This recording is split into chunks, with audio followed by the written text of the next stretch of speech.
What's up guys? As you might know, we are back in Germany, but we already went on another short road trip because that behind us, that is not Düsseldorf, that is Heidelberg. Yes, Heidelberg. We went to the south of Germany. This is still the very north of Baden-Württemberg, which is the southern state though.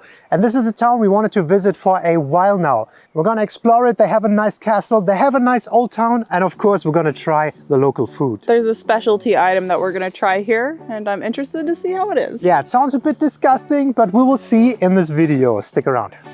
We are starting out this 3-video series through the southwest of Germany in Heidelberg, a town that is featured on many shortlists of Germany's most beautiful cities.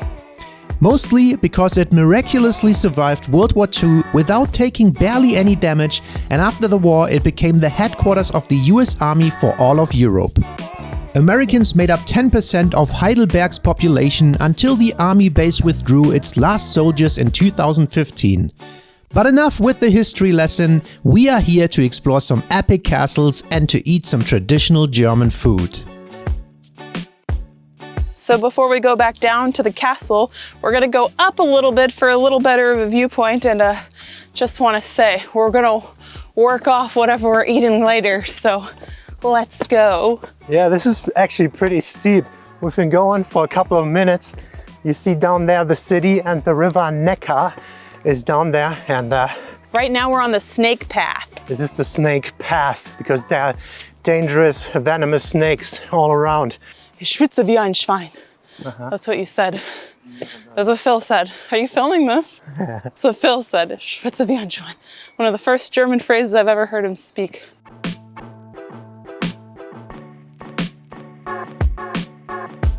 All right, so across the old town of Heidelberg, which is right down there, is the Philosopher's Way, path, whatever you call it. Philosopher's Weg. I feel very Yeah, philosophic. it goes in both directions. They have these little viewpoints every now and then, and it gives you a very nice view of the city, the bridge, the river, everything. Yeah, Always very nice to go elevated viewpoints, get a feel for the area. it's very nice. Yeah, what Diana just pointed out is that the nice thing is it's hilly and it has water. Yeah, I really like that in a city. I think that's why I liked Koblenz so much. And it's very Also, nice to hike around. you get a castle, which we're about to go to. I am queen of the castle. You have a swarm of flies above you. Look up, look straight up.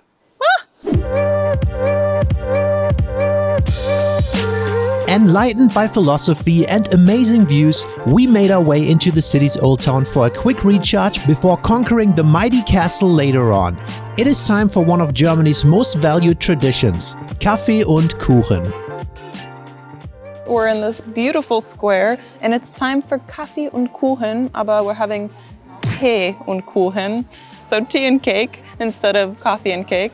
And we got something special to this area. They're known for plums, I saw.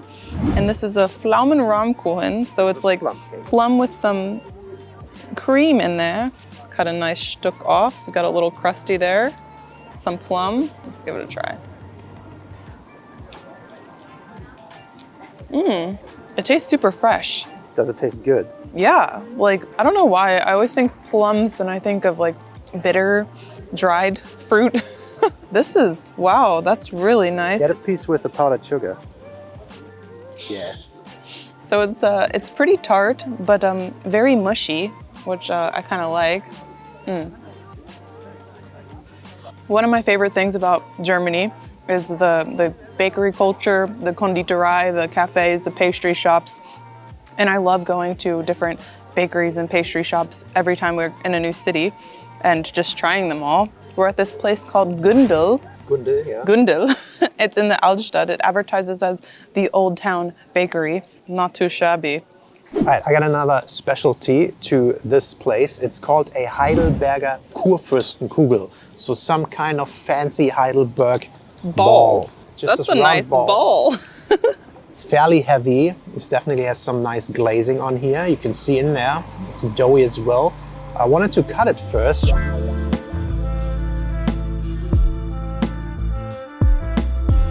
Ooh. Wow. Holy smokes, that looks awesome. We got a nice cut here. It sets something like marshmallowy layer, then obviously the chocolate layer on the top, and then there's some kind of nougat filling or something in the middle. It looks pretty good. Let's see if it tastes good as well. Ooh, that was melting. Man, That looked soft. that's messy. I love nougat, but there's a layer of marzipan below the chocolate. Nice. So the outer crust is marzipan and then chocolate on top. Sorry, it's very moist. Yeah, that's nougat on the inside, then there's some dough. I love dough, and this tastes a little bit like the nougat rings that are more common throughout Germany. Which you love. I love them because of the nougat, but addition of marzipan. So if you like marzipan, this is amazing. It's not my favorite, but I think you do, Deanna. I love it. So I want to, you should try this. I think you'll love this too. Very fun. I don't know why, just holding your food is more fun. Make sure you get a good bite, everything. Deanna was tiny. Like a mouse. Dude, that's super sweet. Coming from the plum cake to this, super sweet, this is yeah. like super sweet. Like I think kids would love this. I really like the marzipan and the nougat. I could do without this thing, to be honest. Right. Just like a little nougat ball would be better. Yeah, I think for me the nougat ring trumps that because I'm not a big fan of the marzipan. So just nougat and a nice cake bottom with chocolate, that's nice. Yeah. Also the ball was like €5, like $4.60 or something like that. The piece of cake was just $3.90, so. The cake was a better Preis-Leistungsverhältnis.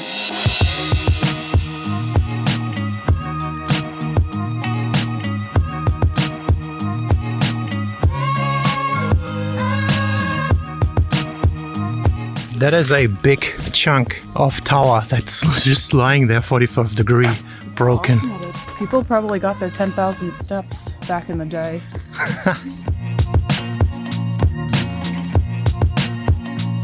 Look at that thing, nice doggo.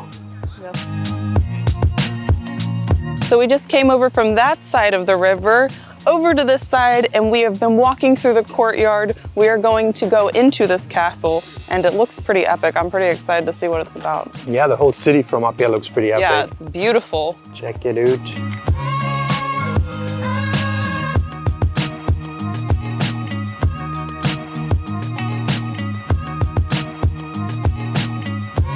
So this is my first time in Heidelberg, and I read that it was not bombed during the war. I feel like you see the intact in the layout of like a older city. It's really nice. These buildings are so cool. I just love looking out here, and you can see this nice walking street. It's like the main walking street of the city. I don't know, I just think there is this charm and this specialty to going through an older city that wasn't destroyed and rebuilt in the past 100 years. Yes, you sound like every German I who know. advertises a city. It's like, yeah, that one. It wasn't fully destroyed. The main part is after the war. And whenever they built cheaply in like the 50s, 60s, 70s, 80s, those buildings are known to be ugly and not nice for like the cityscape. That's Yeah. why the older ones are nicer. And they're also built for automobiles. I feel like here you have a lot of tighter street corners, which has this nice charm to a Medieval city. feeling, I right? love it, I really do. Very medieval.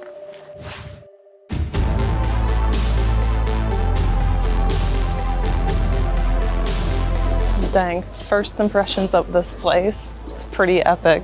It's like a mini town up here. This castle was very impressive. A lot of it was well maintained, and the pharmacy museum was the highlight for me. It felt like we were walking through a medical time capsule. So interesting.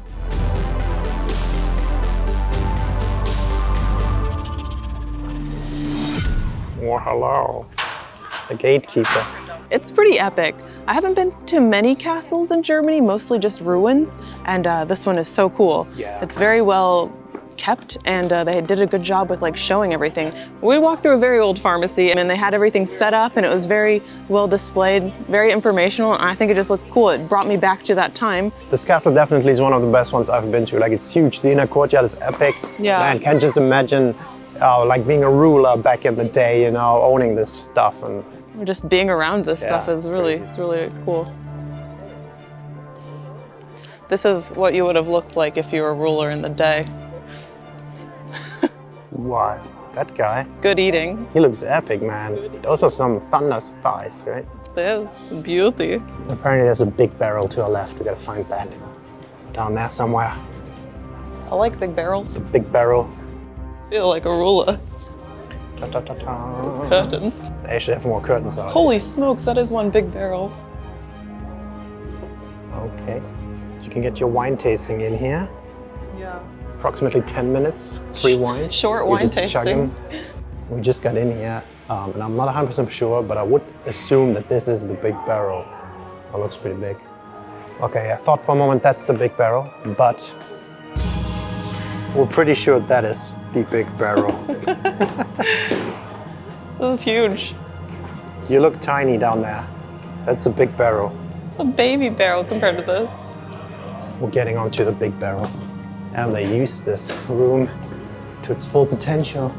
Check the ceiling. The ceiling's even shaped like a barrel. They built this with the intention of a barrel. Put a barrel inside. I could touch the top.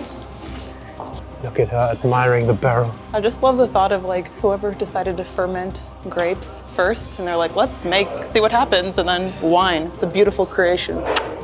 And then a couple hundred years later, people got so addicted they needed bigger and bigger barrels until this happened. And the legend has it, people have been drinking for centuries, and they're still drinking to this day. Every wine that you order in the city comes from this barrel. True story. Climb down the barrel. Okay, last shot of the barrel. Never thought I got that excited for a barrel. Amazing barrel, best barrel I've ever seen. Very good barrel. Good barrel. This is where I belong, overlooking the peasants. I'm royalty. A lot of peasants up here right now. Well, just some of them.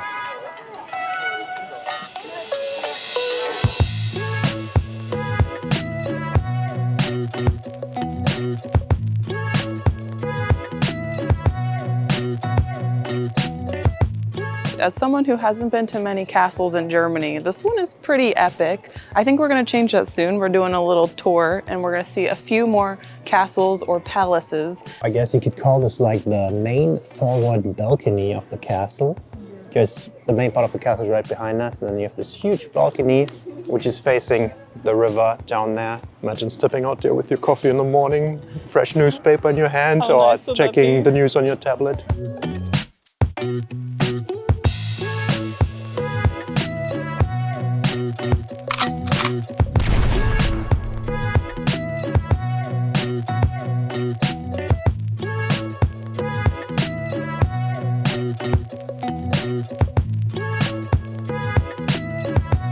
Quickly stepped out of the old town. Right there behind us, there's a nice little gate there, and we are on the old bridge, which is literally called the Alte Brücke in Germany. So it's the old bridge, which is crossing the Neckar here, the river. But we have yet to eat something real, something proper, and something weird. Time to feed Phil now. Yeah, something special. So we're gonna go for dinner and try some heartier food. Yes, I'm hungry still. let's go.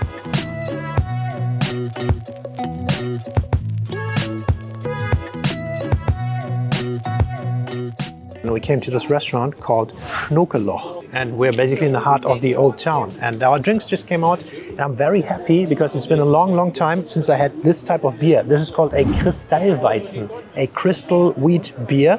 And usually you have the normal Weizen beer and different versions of that, but the Kristallweizen is something that I drank in my student times in Göttingen a lot. So I'm pretty happy to see this again. I think I haven't had this for like 10 years or something. So, dude, in my opinion, this is the best wheat beer. Guten Tag, Tipsy D incoming. I have a Dornfelder wine. They said it was a local to this region, the Württemberg area. I think I was supposed to smell before I drank. It's good. It's also not too dry, but also not too sweet, so I really like it. So our food came out, and before we get to the good stuff, which is in front of Diana, I'm gonna start with this onion soup, Zwiebelsuppe. So we're not super familiar with this area, but we looked up some stuff, and these things were on like recommended lists. The Zwiebelsuppe, it's like this brown broth. There's actually not that many onions in there. There's one piece of bread that is like, Käsebrot. yeah, like baked with cheese, and it comes with regular white bread on the side. So, it's interesting, dude. I had an onion in there. The onion immediately dissolves in your mouth. It's so soft. No, I don't know how to Shove eat it this. in. Really, it's not soggier. I thought it would be floating in. It's extremely soggy. Just the top is a little bit crunchy You gotta with dunk this him. cheese. I don't know what the point of that one is. I think this is considered an appetizer. I could grow to like this. Yeah. Phil and his mom always laugh at the way I say Zwiebel. Because you always said Schwiebel. I used to say Schwiebel. That was cute. Now you say No, you say boring. Now like I say a it German. boring like a German. All right, let's give it a try. The onions just go away, right? Yeah, they disappear. They just melt in your They're mouth. so soft. Here's for the main event. And I'm going to introduce it in German first and then say the English words because it's a little shocking. So I ordered Salmagen mit Bratkartoffel and sauerkraut. And that's pretty much pig's stomach with sauerkraut and fried potatoes. When I looked it up, that is one of the specialties here in Heidelberg. It's pretty much stuffed pig's stomach. He said it was stuffed with bacon, onions, and sausage. So it looks like 3 halves of a hamburger, to be honest. How is it 3 halves? I don't know. I'm missing one right here. Where's the other one? But also in the lighter spots, it looks a bit like a wiener Yeah, it's consistency. very interesting. It's in this nice brown sauce, and they served it with mustard, which I assume is probably for this. Lots of mustard. It looks like just a sausage with onions and this lighter. It's not too dense, so interesting. Pig give it a sausage, try. first time.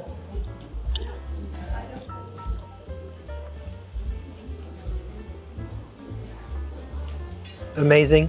Honestly, it just tastes like a sausage. I've had actually stomach before. Once before, I had cow's stomach. You actually saw like the insides a bit more. Yeah, you should see the membranes yeah, a bit that's more, right? the- You I can't saw really that a tell little from more. here. So yeah, this is more hidden and you can't really tell that it's a stomach. Honestly, it just tastes like any sausage, which I mean, let's be honest, you never really know what you're eating in a sausage, am I right? So it's kind of similar. By the way, if you're thinking this is super normal in Germany, I have never had that either. So it's gonna be my first time in a second too. Yeah. Here it looks like a nice standard sauerkraut. I see some Knoblauch in there, which I love, some garlic. Gotta have garlic in it. You like the sauerkraut? I love sauerkraut. I like fermented food in general. I think it's awesome. I'll give these Bratkartoffels a try. These fried potatoes. They look nice and oily. They're okay. Yeah, I expected a little bit more of a membrane as well. Like, you know how sausages originally were made with like colons, right, of the pig, Sometimes they still are. and they filled that? Yeah, sometimes are. It looks also a little bit like a Leberkäse, you know, color-wise Yeah, and genau. texture-wise. Yeah. Very close to Leberkäse. I'm gonna put some gravy on here.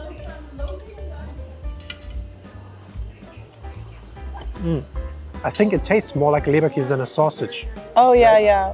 I can already hear the Americans say like, oh my God, you can't eat a stomach or something, but the same thing they said about like the raw meat, the met.